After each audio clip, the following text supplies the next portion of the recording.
जय हिंद दोस्तों, चलिए जानते हैं आज की 50 बड़ी महत्वपूर्ण और काम की खबरें सिर्फ 10 मिनट में। लेकिन उससे पहले आप चैनल को सब्सक्राइब करके वीडियो को शेयर जरूर कर दीजिए।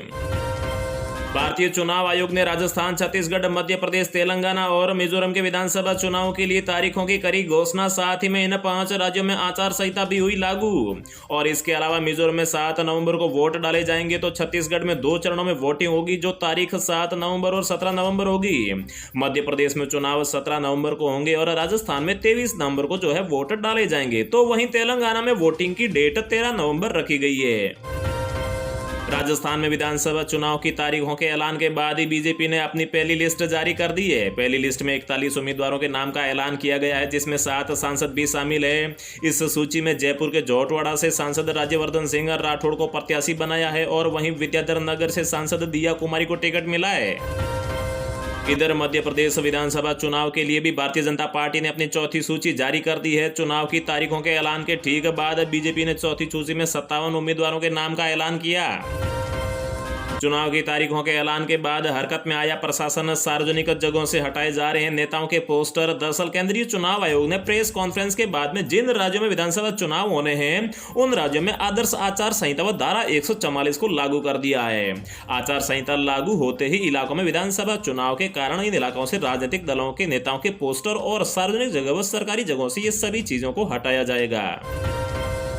राजस्थान, छत्तीसगढ़, मध्य प्रदेश में किसकी बनेगी सरकार? वोटिंग से पहले ओपिनियन पोल के चौंकाने वाले आए नतीजे। ओपिनियन पोल के मुताबिक तेलंगाना में सीएम केसीआर को लग सकता है बड़ा झटका। साथ ही में मिजोरम में जोर मतंगा की पार्टी बमबाजी मार सकती है, लेकिन कांग्रेस भी पीछे नहीं है। और राजस्थान, छत्तीसगढ़ और मध्य प्रदेश में भी बीजेपी और कांग्रेस के बीच में टक्कर कांटे की रहेगी। इजरायली सेना ने गाजा पट्टी पर हमले तेज किए। हमास आतंकियों की तलाश में दक्षिण की तरफ बढ़ी और इजराइल और हमास के बीच युद्ध अभी भी है जारी।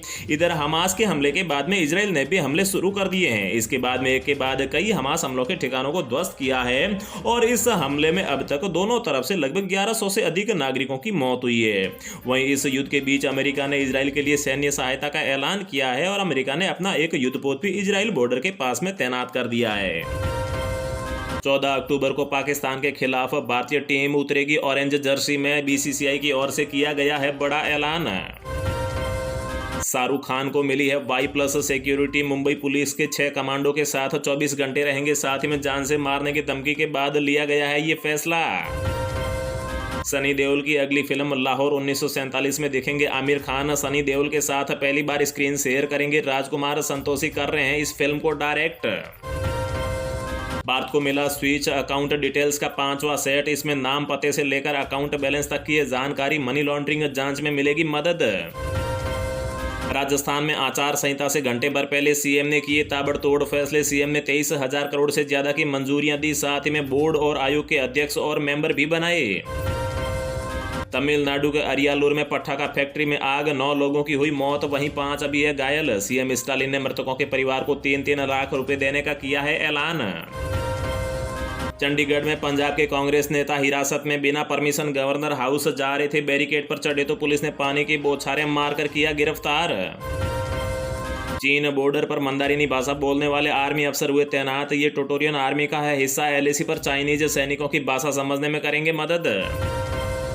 अमेरिका में सबसे बड़े अक्षरधाम मंदिर का हुआ उद्घाटन। 185 एकड़ में बना है मंदिर। 12 साल में हुआ है तैयार। 12,500 लोगों ने किया है इसमें श्रमदान। इजराइल और हमास जंग से बढ़ सकते हैं सोने चांदी के दाम। सोना फिर 58,000 और चांदी 70,000 के पार जा सकती है। अभी फिलहाल 56,539 पर है गोल्ड। हमास के हमले के बाद इजराइल का स्टॉक एक्सचेंज 7% टूटा। टीए बैंक इंडेक्स करीब 10% नीचे। इधर कुवैत, कतर, ओमान के बाजार भी गिरे। साल में 2 बार बोर्ड एग्जाम देना जरूरी नहीं। शिक्षा मंत्री बोले 10वीं और 12वीं के स्टूडेंट्स को तय करना है कि दोनों बार दें या फिर एक बार। ऑनलाइन गेमिंग पर जीएसटी लगाने के विरोध में केजरीवाल सरकार। दिल्ली की मंत्री अतिशी ने कहा है कि ऑनलाइन गेमिंग क्षेत्र को दिए जाने वाले टैक्स कर नोटिस को वापस लेने की मांग की जाएगी। केजरीवाल सरकार जल्दी लाएगी पॉलिसी। करंट से होने वाली दुर्घटनाओं पर बिजली कंपनियों को देना होगा मुआवजा। भारत P20 में उठाएगा खालिस्तानी निज्जर का मुद्दा। बैठक में कनाडा सीनेट स्पीकर रेमेंडो गैगने होंगे शामिल। 13 अक्टूबर को पीएम मोदी जी करेंगे इस समिट का उद्घाटन। 2000 रुपए के नोट बदलवाने की डेडलाइन हुई समाप्त। अब सिर्फ आरबीआई के 19 मुख्यालयों पर ही बदल सकेंगे नोट। एक साथ 20,000 रुपए के नोट बदलने की है लिमिट। सरकार ने पीएम किसान योजना से 72 लाख अयोग्य किसानों को हटाया, बचाए 10,000 करोड़ रुपए। अब इन बचत के पैसों से पीएम किसान के अगली किस्त की राशि बढ़ाने की है संभावना। इसरो ने किया बड़ा ऐलान, भारत बनाने जा रहा है खुद का स्पेस स्टेशन। इसरो के चीफ एस सोमनाथ ने एक साक्षात्कार में किया खुलासा। मलेरिया की दूसरी वैक्सीन को WHO की मिली मंजूरी। सीरम इंस्टीट्यूट ऑफ इंडिया हर साल 10,000 करोड़ डोज बनाएगा, साथ ही में कीमत होगी 166 रुपए। योगी सरकार का अहम फैसला, दिसंबर तक यूपी के सभी गांवों को परिवहन सेवाओं से जोड़ा जाएगा। इससे प्रदेश के 4,593 परिवहन सेवाओं से वंचित गांवों को मिलेगा बड़ा फायदा। चलिए अब जानते हैं जो आम आदमी के काम की और फायदे की खबरें हैं उनको विस्तार से। इजराइल के रक्षा मंत्री योव गैलेंट ने गाजा पट्टी की पूर्ण घेराबंदी का दिया आदेश। बिजली समेत राशन, जरूरी सप्लाई सब किए हैं बंद।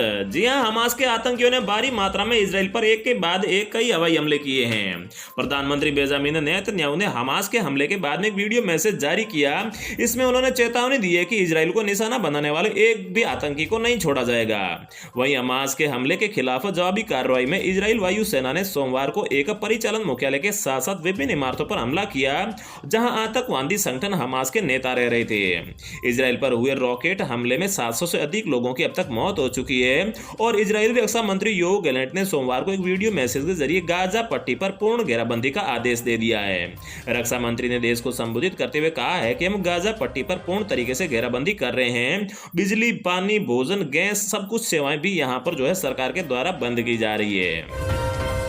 किस नेता को प्रधानमंत्री बनते हुए देखना चाहते हैं मुसलमान, सर्वे में हुआ बड़ा खुलासा। जी हां दोस्तों, बीजेपी को भी पूरा भरोसा है कि वह एक बार फिर से पीएम मोदी के नेतृत्व में तीसरी बार जीत दर्ज करने जा रही है।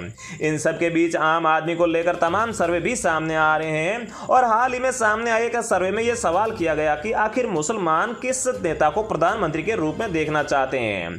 तो दोस्तों, इसके नतीजे काफी चौंकाने वाले आए हैं। इंडिया टीवी और CNX के सर्वे में सामने आया है कि देश का 52% मुसलमान कांग्रेस सांसद राहुल गांधी को अगला प्रधानमंत्री देखना चाहता है। वहीं सिर्फ 3% मुस्लिम चाहते हैं कि पीएम नरेंद्र मोदी 2024 के लोकसभा चुनाव के बाद में प्रधानमंत्री बने। इसके अलावा 8% मुस्लिमों ने यहां पर ममता बनर्जी को वोट दिया है, जबकि 6% ने बिहार के मुख्यमंत्री नीतीश कुमार को चुना है। दिल्ली CM अरविंद केजरीवाल के लिए 14%, सपा प्रमुख अखिलेश यादव के लिए 8% और ओवैसी के लिए 5 और 4 को यहां पर अन्य का विकल्प चुना है।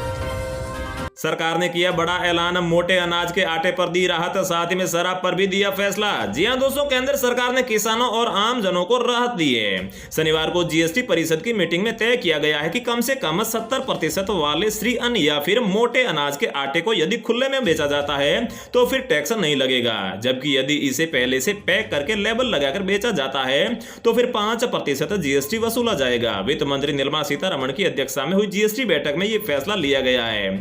इसके अलावा GST परिषद ने प्रस्तावित GST अपीलीय न्यायाधिकरणों के अध्यक्ष और सदस्यों की नियुक्ति की शर्तों के पात्रता और साथ ही में आयु के संबंध में संशोधन की भी सिफारिश की है।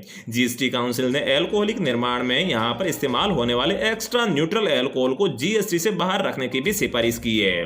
वहीं गन्ना किसानों को राहत देने के लिए गुड़ पर GST 28% से घटाकर 5% करने की भी सिफारिश की गई है।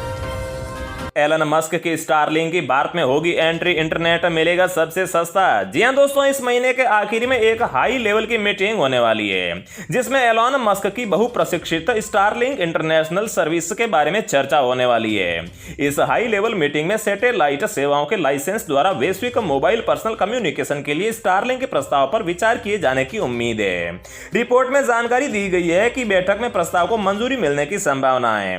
हालांकि आखिरी मिनट में कुछ गड़बड़ भी हो सकती है। ऐसे में अगर इस प्रक्रिया को पूरा होने में समय लगे तो कोई हैरानी की बात नहीं होगी। हालांकि इतना जल्दी इस सर्विस को अप्रूवल को मिलना, इतना ही यहां पर भारत में हाई स्पीड इंटरनेट चलाया जा सकता है। और आपको बता दें कि रिलायंस जियो और सुनील मित्तल की वन वेब ने पहले ही भारत में GMPPCS का लाइसेंस हासिल कर लिया है। सुप्रीम कोर्ट ने दिया बड़ा फैसला, बिहार में जाति जनगणना को लेकर कही ये बड़ी बात। जी हां दोस्तों, बिहार सरकार ने 2 अक्टूबर को जातीय गणना के आंकड़े जारी किए थे। इस मामले में आज सुप्रीम कोर्ट से बिहार सरकार को बड़ी राहत मिली है। कोर्ट ने जातीय गणना के जारी आंकड़ों पर रोक लगाने से इनकार कर दिया और सुप्रीम कोर्ट ने कहा है कि हम किसी भी राज्य सरकार के किसी काम पर रोक नहीं लगा सकते। कोर्ट ने बिहार सरकार को नोटिस जारी किया और अगले साल जनवरी तक जवाब देने को कहा है। कोर्ट ने कहा है कि हम इस मामले में विस्तृत सुनवाई करेंगे और बिहार सरकार ने अपने स्तर पर जनगणना कराने का फैसला किया था। इसके विरोध में केंद्र सरकार की दलील थी कि जनगणना पर सभी तरह के फैसले लेने का अधिकार केंद्र के पास और राज्यों की सरकारें इस संबंध में कोई भी फैसला नहीं ले सकती। तो दोस्तों, रोजाना ऐसी खबरें पाते रहने के लिए चैनल को सब्सक्राइब करके बेल आइकन को जरूर प्रेस कर दीजिए। जय हिंद, वंदे मातरम।